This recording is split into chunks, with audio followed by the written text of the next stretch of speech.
Hola, hola, hola. Sí, sí, sí, sí. ¿Qué tal? El día de hoy vamos a ver el video de la parte, digamos, de membrana plasmática, parte 2, baja la redundancia. Bueno, sin más nada que decir, vamos directamente a lo que sería el video de hoy. Vamos a hablar netamente de proteínas y una técnica para el estudio de proteínas de membrana.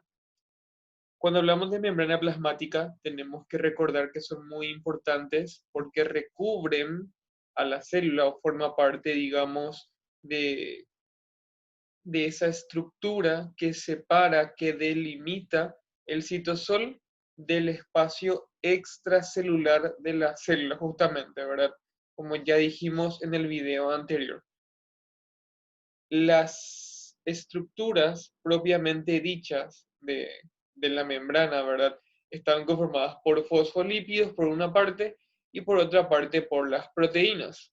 Estas proteínas pueden ser integrales de un solo paso, como vemos acá, unipaso, multipaso, como sería acá el segundo, una proteína integral pero de tipo beta, conformación beta, ¿verdad? Barril beta. Acá vemos una proteína integral, pero está asociada a una proteína periférica, en este caso también. Acá lo que faltaría en el gráfico, este es un gráfico del Solomon, pero estaría faltando una proteína fijada al lípido. Estaría faltando acá en esta imagen. Pero bueno, vamos a hablar un poco acerca de algunos detalles de las proteínas. Cuando hablamos de las proteínas integrales, generalmente tienen una conformación de tipo hélice alfa, como vemos acá, ¿verdad? Pero hay algunas excepciones, como este caso, que es un barril beta, que vemos más bien lo que son bacterias, ¿verdad? Específicamente. Las estructuras de proteínas integrales, ¿verdad? Vamos a ver que tienen una porción, esta porción que se encuentra dentro de la bicapa lipídica, como se puede observar acá, ¿verdad? Y en esto es lo que yo puedo decir entonces que este dominio, estas porciones de nuestras proteínas contienen aminoácidos hidrofóbicos, ¿verdad? Aminoácidos que no les gusta el agua.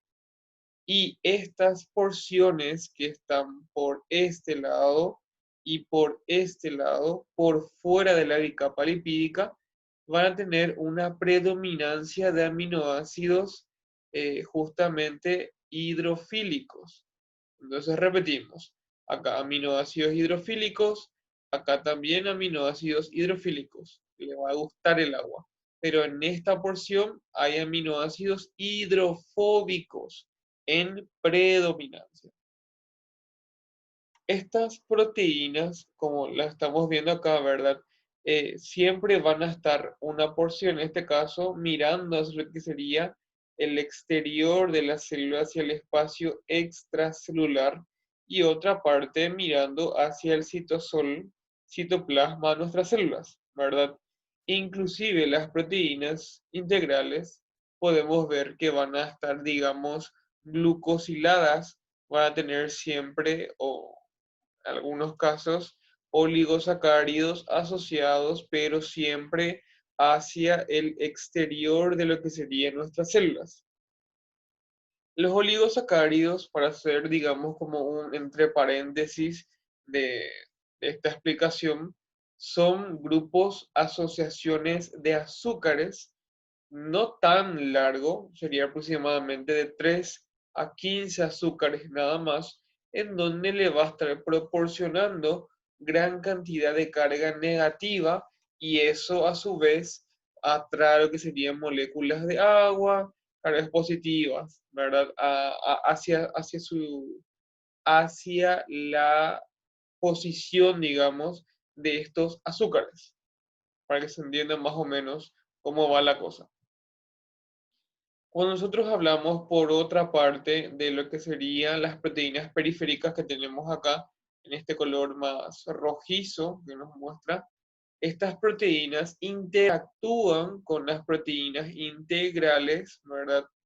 Mediante interacciones iónicas, ¿verdad? Mediante esa, no es un enlace como tal, sino más bien son atracciones que tienen estas proteínas con otras estructuras que pueden ser tanto proteínas integrales como membrana plasmática también. ¿Por qué?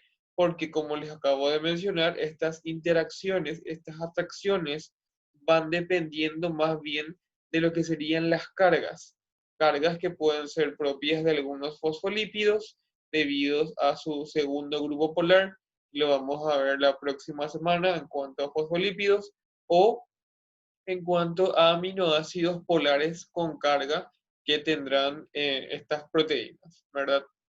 Entonces, las otras proteínas que no tenemos en este gráfico son las proteínas fijadas a lípidos, que pueden ser directamente al lípido o mediante, perdón, mediante lo que sería GPI. ¿Qué significa GPI? Significa glucosil fosfatidil inositol, ¿verdad? Entonces, a tener bien en cuenta ese punto también. Acá, vamos a ver un poco lo que sería la criofractura. ¿Qué es la criofractura? Sería una técnica en donde se utiliza el frío y, digamos, un golpe para fracturar la membrana plasmática y separarla, ¿verdad?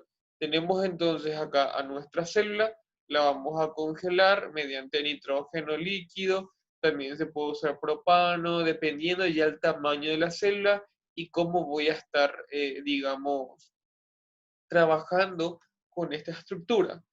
Esto siempre se hace en lo que sería un, en el vacío, ¿verdad? Donde no vamos a tener aire, no hay oxígeno, no va a haber esa presión ni mucho menos interferencia por parte del oxígeno en el medio.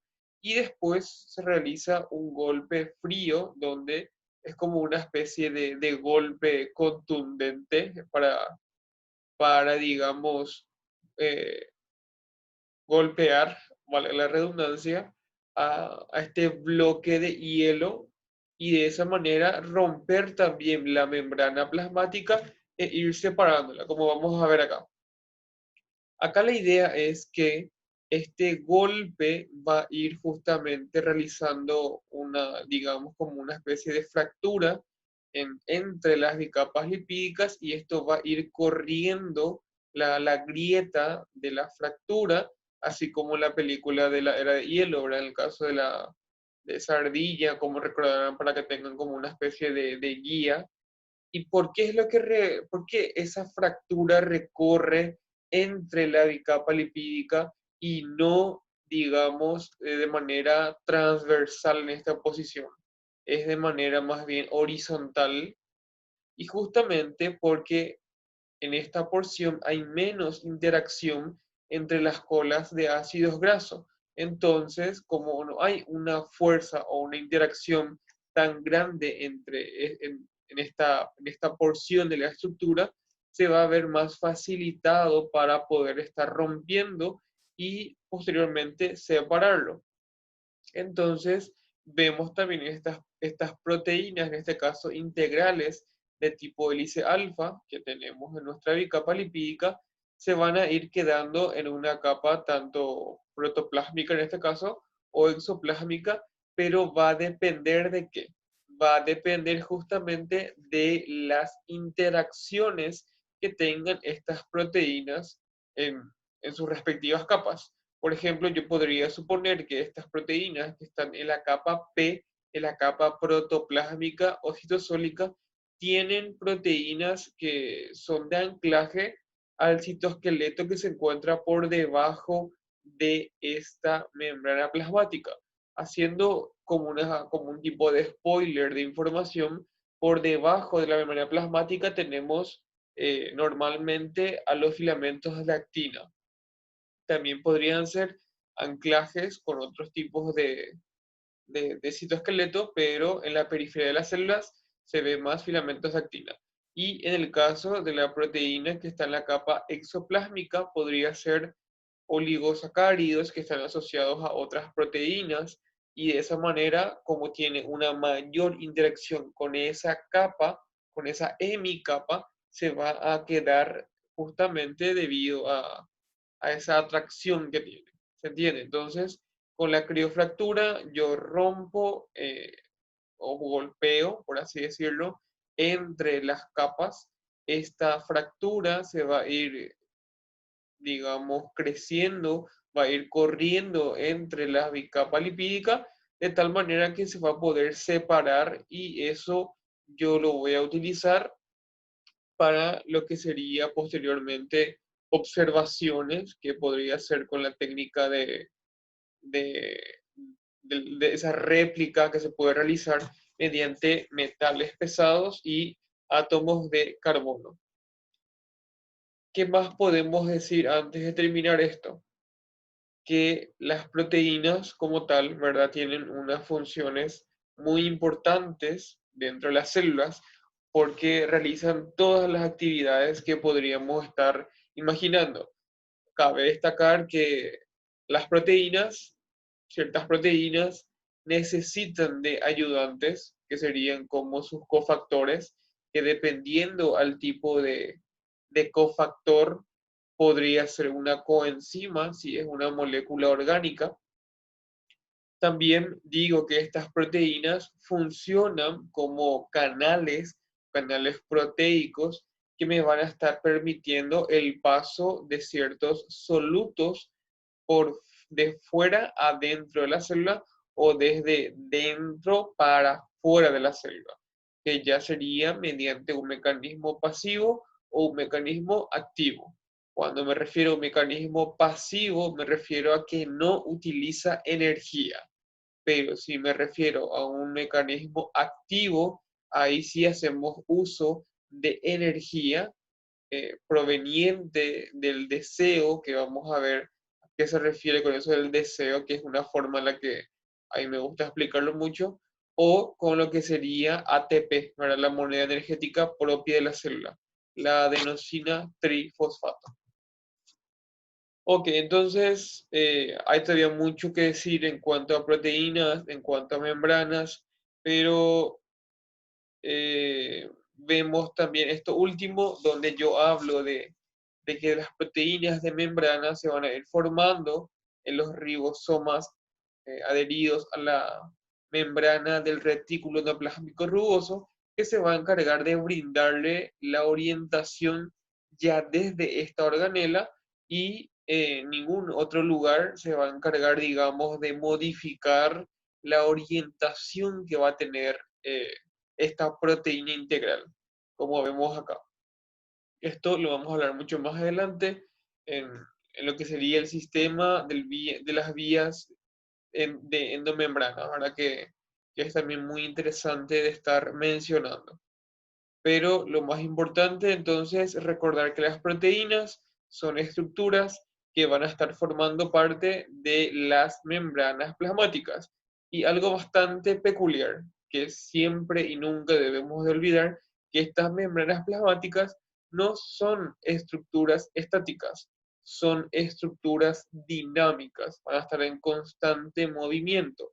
Y eso justamente es como si fuera una especie de fiesta. ah, Ahora no se puede hacer, ¿verdad? Aglomeración COVID, ¿verdad? Pero bueno, sería como una especie de fiesta donde todo el mundo baila, nadie estará quieto en este baile, ¿se entiende? Ok, entonces, nada más, hay mucho más que decir todavía, pero por el momento eso vamos a estar mencionando. Muchas gracias, no se olviden de suscribirse, darle un me gusta, un comentario, si quieren contactarme aquí está, y nos vemos. Estoy un poco engripado, no puedo respirar muy bien, pero bueno, nos vemos. Éxitos para todos. Saludos, saludos. Chao, chao. Jeje.